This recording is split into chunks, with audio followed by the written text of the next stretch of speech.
And putting a bit or putting a mouth on a racehorse isn't vicariously.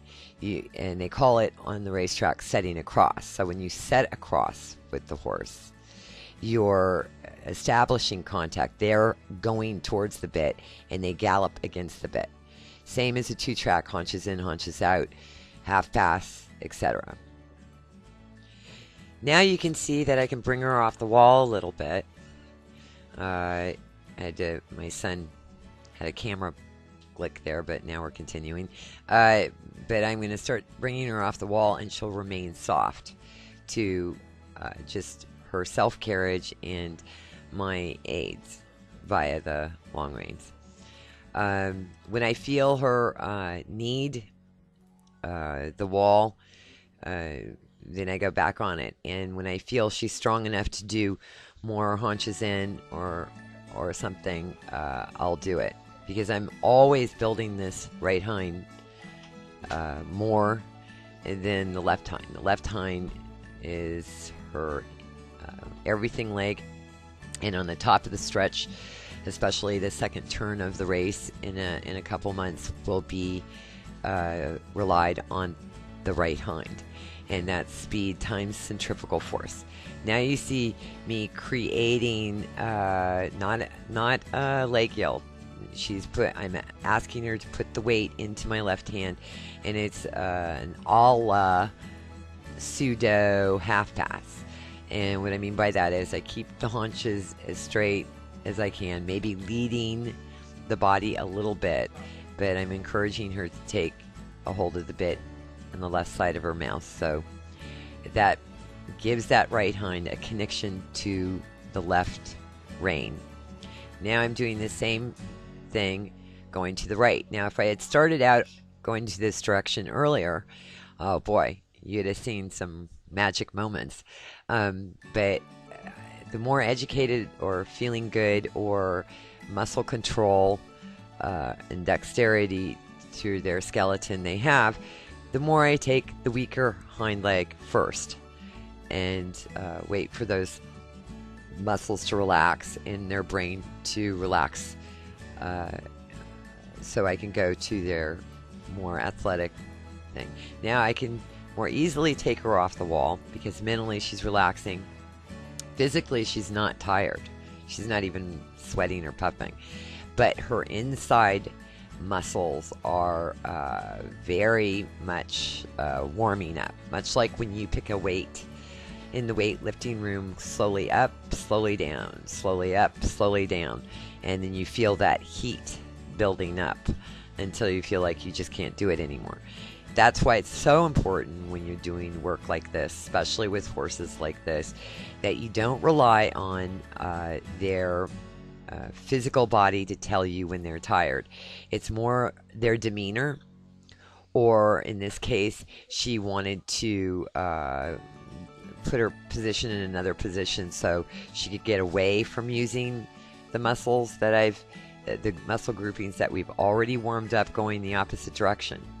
And you have to be careful when you're doing the two-track movement because they each have their own muscle groupings. And so if they're precocious like this filly is, they're going to use them in spite of the fact that they're done. The muscle has lactic acid. It doesn't really have any power in it, but their mind is saying, I'm going to do it anyway. Much like a child climbing a tree too high. So you have to read all this body language into it, get to know your horse, because as well as going too far, another thing that slows you up is not going far enough. And this is why it turns into a lifetime effort of many, many drawings or portraits of many, many horses. I think this is the best thoroughbred that I've done my best work on so far. Now, a lot of people are going, oh, she's rearing. She's not rearing like rearers that scare you. She has incredible mastery. She's not going to come over. You can tell the rearers that come over are not coming off the hind end, or they're horses with a problem in their minds or physical bodies, and they can come over. But she's very articulate, and now she's eyeballing me right now and daring me to come off the wall, and I said, no, you have to go back the other way.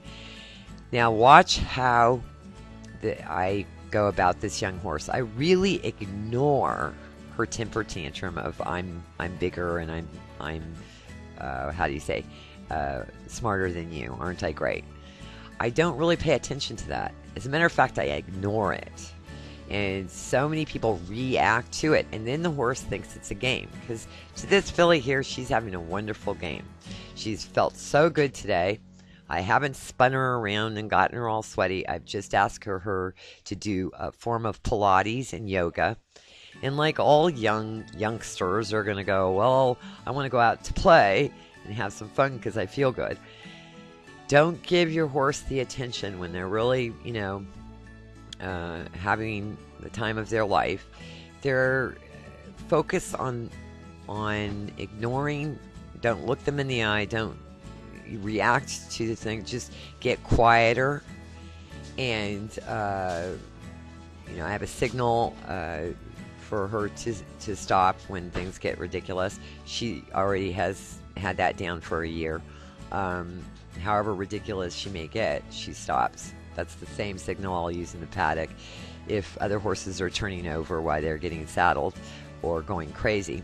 And it really has helped me over the years, because my horses just stand there even if they want to do that. It's a matter of you being consistent.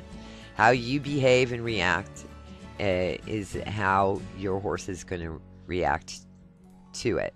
So now I'm taking her off the wall some more, and I'm asking her for this direction's haunches in, which she is much stronger at than the other way, because now we have the left hind on the outside. And to be true or honest and relaxed to this side is an incredible test of her character, because we aren't going on the outside in. Tire, and then hopefully the brain will tire out. We're going from the inside out. So she's learning self-discipline. I'm testing her on how true she is to herself. And I'm also making those muscles even stronger than they already are. But as she's thinking, and this is another lovely thing I love about long reining, I'm letting her figure it out. The reins are not taught. Sometimes when she wants to go a certain direction with her forehand, I'll keep them in a certain direction so those haunches stay the same. But I'm not restricting her forward movement. Even in the rein, I've only asked her to go forward. Now you can see the softness coming because of all that self-exercise she did. Believe me, she's going, gosh, it's much easier to walk and do this than it is to use all that energy in those much more difficult positions. And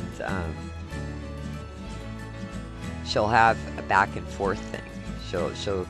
She'll get herself back. The oxygen from the lactic acid will restore itself in the muscles. That's why it's important to keep moving, usually at a very low jog. That last jog of Naj was getting the lactic acid out of the muscles before you bring him home.